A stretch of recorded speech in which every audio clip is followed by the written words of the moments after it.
Kami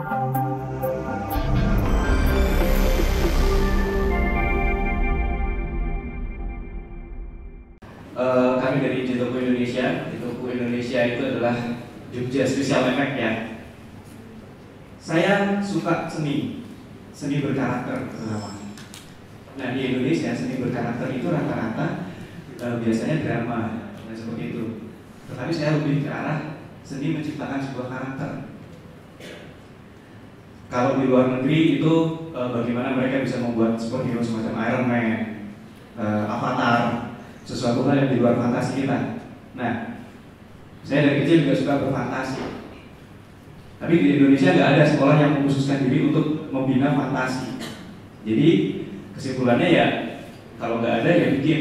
Nah, kemudian di Jogja saya ketemu teman-teman dan ternyata banyak teman-teman yang suka dengan hal-hal berbau fantasi. Fantasi mereka liar-liar gitu ya. Kita berpikir gimana nih caranya bikin sesuatu hal yang kita imajinasikan itu menjadi nyata, ya gitu kan? Terutama kalau misalnya kita lihat yang paling sederhana adalah membuat karakter dalam mainan-mainan itu menjadi sosok yang sebuah kostum yang bisa dipakai, ya seperti itu. Dan dari situ kita berusaha juga untuk memasukkan dongeng-dongeng yang kita dengar dari kecil agar kita tidak tergeser oleh dongeng-dongeng dari barat, misalnya kayak gitu. Inspirasi dari mana saja, tetapi kita mencoba memasukkan dengan apa yang kita dapat dari Indonesia. Nah, akhirnya berdirilah Jetoku itu, Jogja Special Effect. Itu agak susah ngomongnya. Jadi karena kita inspirasi pertama itu dari Jepang ya. Karena gampang ditiru yang Jepang itu daripada niru Amerika, kita 200 tahun lebih tertinggal. Kita niru Jepang dulu, akhirnya namanya pakai Jetoku, Jogja Toku.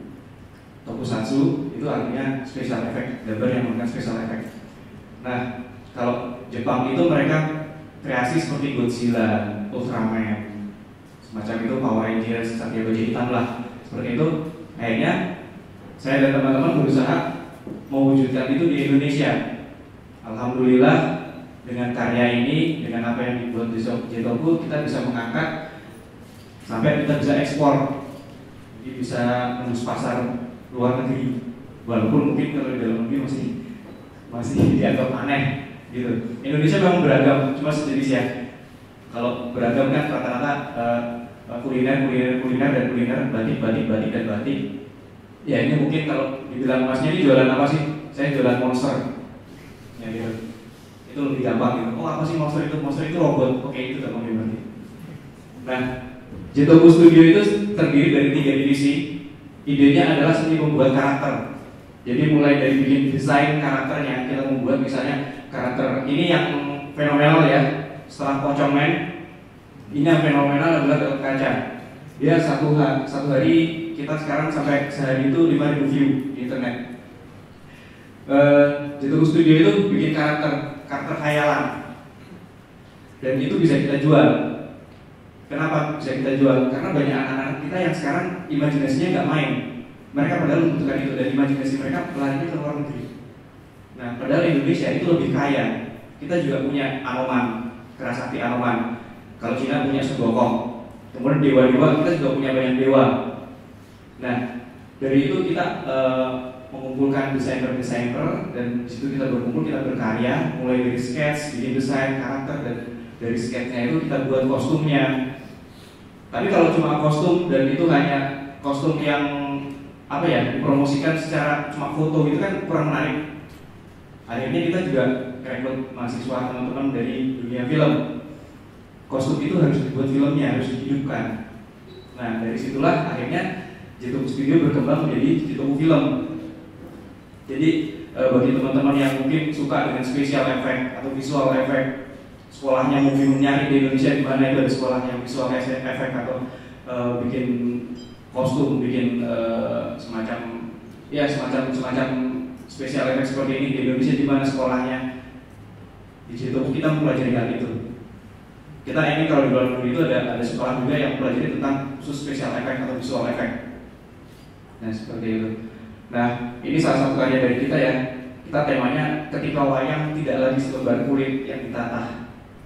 Jadi bukan lagi wayang orang, bukan lagi wayang kulit, tapi wayang kita kemas jadi sesuatu hal yang berbeda. dengan cerita yang lebih baru. Nah, dan dari sini kita juga bisa berpromosi. Oh, di Jogja, di Indonesia itu bisa bikin kostum yang tidak kalah dengan luar negeri. Dan orang luar negeri itu rata-rata justru tertarik dengan hal seperti ini. Nah, seperti itu mungkin mereka emang dunianya open ya, open mind kayak gitu. Ini salah satu karakter Gatot Kaca kebetulan kita. Ya, Gatot Kaca yang lama berkumis. Kita juga ada risetnya untuk membuat Gatot Kaca. Nah, kita bikin Gatot Kaca yang baru yang mungkin lebih akrab dari untuk anak-anak ya, untuk anak-anak remaja dan untuk lebih ke arah yang sekarang itu lebih akrab dengan cerita yang tidak merusak pakem. Jadi kita kisahnya fiksi, tapi saya juga bukan penggemar bapak-bapak berkumis gitu. Jadi agak sedikit berbeda Gatot Kacanya. Nah, dari sini kita membuat ini sebanyak 13 episode yang nanti rencananya akan kita upload di YouTube sebagai suatu bentuk keprihatinan kita bahwa budaya kita sudah mulai tergeser. Emang kalau rata-rata orang tua ya, mungkin ayah, kakek nenek kita, mereka sangat saklek dengan pakem harus seperti itu. Tapi yang perlu diperhatikan adalah yang abadi itu adalah perubahan. Karena komputer selalu juga upgrade gitu. Jadi ya kenapa tidak Gatot Kaca juga di-upgrade dan seperti itu. Nah, ini salah satu karya-karya kami. Kita di situ ada macam-macam ya, Satria Ayam Bakar Amar. Itu nanti bisa dilihat di YouTube Jatuh Film. Itu idenya juga kita ambil dari sekeliling kita, film yang ambil dari sekeliling kita. Ayam Bakar itu apa temanya? Harimau satu ya, waktu kita banter-banternya diserang virus flu burung, kita membuat superhero tokohnya ayam. Kenapa tidak gitu loh. Banyak yang berkata kenapa ayam? Ya kenapa tidak? Kita bikin ayam. Kalau Jepang bisa bikin belalang ya? Ya, Jepang kan belalang juga ya. Mereka menjadikan komoditi itu sebagai pemasukan utama devisa negaranya, jualan ya itu satria baju hitam. Itu kan dari belalang.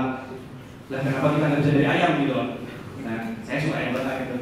Ayam bakar madu kok. Nah, ini kan. Nah, terus dari ayam bakar madu kita beralih juga ke pocong men.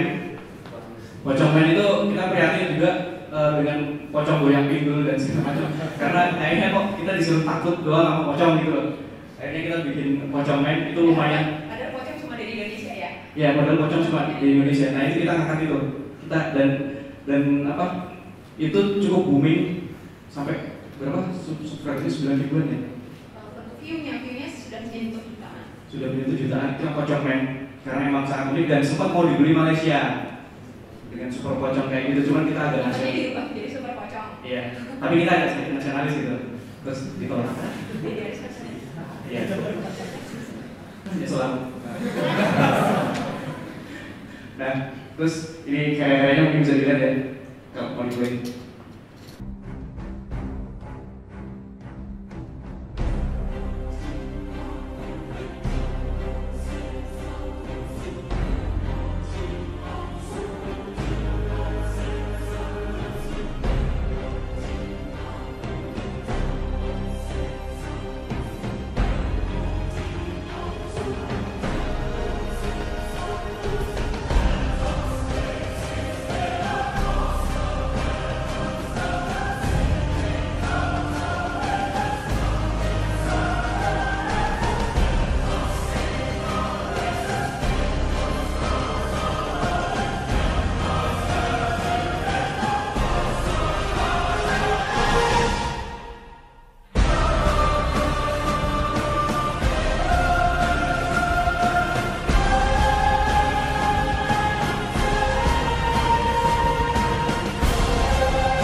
di antara kampung-kampung wisata ya, kampung-kampung wisata kan isinya kuliner, batik, ya semacam itu, sama beragam tapi sejenis. Nah itu kita keluar sebagai monster. Nah jadi kita di kampung wisata ini juga di wisata tahunan ya, kebetulan lokasinya di Tahunan, di kampung tahunan, itu jadi satu-satunya penjual monster ya. Iya, tukang becak tuh kalau misalnya, iya satu-satunya itu. Jadi kalau kalian mau nanya, mungkin lebih bagus memang penjual monster dari sini mana ya Pak? Gitu, sama tukang becak udah pada tahu. Jadi kita membuat suatu brand yang berbeda dari yang pada biasanya. Itu mungkin idenya dari situ. Nah kayak gitu. Ini kita sosial media ya, gimana kita berkuar-kuar di sosial media baik mengenai penjualan dan segala macam. Tentang pengenalan karakter terutama karena kita menyadari bahwa YouTube aja, di YouTube ya sehari penduduk Indonesia yang membuka YouTube itu 8 juta. 8 juta orang tuh buka YouTube. Ya kalau ditanya kenapa, kita tahu bahwa gadget kita sekarang semuanya udah smartphone semua. Terus kuota sekarang udah gila-gilaan sampai bahkan HP kita tethering jadi wifi ya kan. Nah, dari itu kita tahu bahwa pengguna YouTube ternyata semakin banyak dan itu semakin mendorong sosial media yang lainnya untuk lebih mempermudah kita branding karakter. Ini web series channel kita. Nah, Mas Mo kalau mau cerita gimana caranya branding karakter? Jadi kalau untuk branding karakter ya, kita buat suatu karakter mungkin kita harus promosi.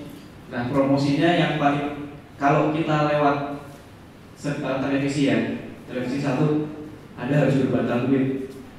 Jadi bukunya pakai duit. Nah itu bukunya pakai duit sehingga Anda bisa masuk ke televisi. Nah, buat kami, buat yang masih muda-muda ini, kita nggak punya dana sebanyak itu. Makanya kita ngincarnya ke alam web serial di internet. Kamu bocorin berapa harga gitu kalau untuk TV? Ya 200 juta nggak cukup. Aku nyebut yang harga biasa loh, ini bukan prime time loh ya. Ya, yang jam 3 pagi. Jam 3 pagi 200 juta nggak cukup. Wila, nek gue tuku lemah, ayo lumayan. Bekas ya. Nah, jadi kita nyerbu internet. Kenapa? Karena langsung internasional juga, dan dari situ kita jualannya bisa per klik ya, per klik, dan ya dengan 5.000 sehari orang nonton itu kita bisa jualan, mencari sponsor dari situ.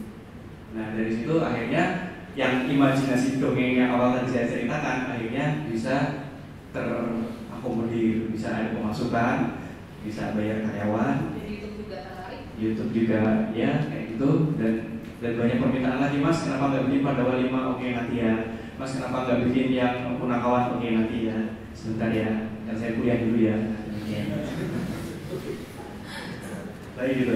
Memang mulainya dari anak-anak muda semua. Ada lagi? Dan yang sebenarnya bikin bangga adalah ketika kita mempertontonkan ketika beberapa kita di TV dan kemudian banyak orang yang tidak lagi mengagumi Iron Man gitu ya, tapi mereka malah aku juga bisa bikin karakter asli Indonesia. Seperti itu sangat membanggakan sekali dan sangat membahagiakan karena apa yang kita ingin sampaikan mereka tersampaikan. Betul. Jadi apa ya? Jadi saya pikir adalah kita dari imajinasi kita akhirnya bisa jadi sebuah kenyataan. Mungkin dari film, mungkin dari kostum kita bisa juga jualan. Kayak gitu. Nah ini ada komentar dari Marvel. Rian Penagus, kepala eksekutif editorialnya, dia bilang badas gitu.